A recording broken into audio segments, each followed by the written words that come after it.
जैसी पंजाब हुकूमत वालों रमजान उल मुबारक विच सस्ती ते मयारी अशिया की फराहमी लई अरबा रुपए के फंड्स जारी किए गए।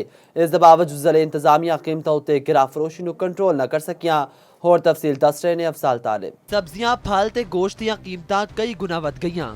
गिराफरोशी ते महंगाई ने शहरियां नूं परेशान कर दिता। रमजान उल मुबारक विच लाहौर दी जिले इंतजामिया गिराफरोशी रोकन विच नाकाम रही। टमाटर ते प्याज 100 रुपए, शिमला मिर्च 250 रुपए, लहसन चाइना 600 रुपए, भिंडी 300 रुपए किलो फरोख्त हो रही है। फल ते गोश्त भी महंगे हो गए ने। अनार 1200 रुपए, अंगूर 1000 रुपए, खरबूजा 350 रुपए ते सेब 450 रुपए किलो फरोख्त हो रहे ने। केला दोइम 250 रुपए दर्जन हो गया है।